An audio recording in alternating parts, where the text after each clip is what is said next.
Torah reading from Parashat Vayeshev, Day 1. Vayeshev Yaakov be'eretz megurei aviv, be'eretz Ken'an. Ele toledot Yaakov. Yosef ben 17 shana haya ro'eh et Ehav batzon, vahu nahar et bnei Bilha ve'et bnei Zilfa, neshe abiv. ויהווה יוסף את דיבתם רעה אל אביהם. וישראל אהב את יוסף מכל בניו, כי בן זקונים הוא לו, ועשה לו כתונת פסים. ויראו אחיו כי אותו אהב אביהם, מכל אחיו וישנאו אותו. ולא יכלו דברו לשלום. ויחלום יוסף חלום, ויגד לאחיו, ויוסיפו עוד שנוא אותו.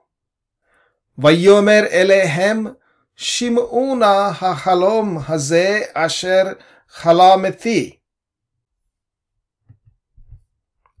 והנה אנחנו מעלמים עלומים בתוך השדה, והנה קמה אלומתי וגם ניצבה, והנה תסובנה אלומתוכם ותשתחוונה לאלומתי.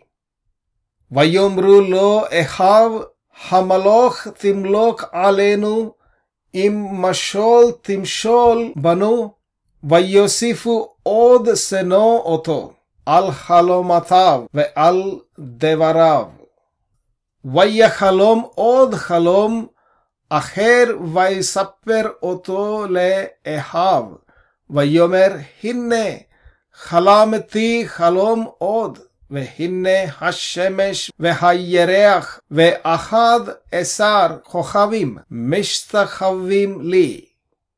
ויספר אל אביו ואל אחיו, ויגער בו אביו.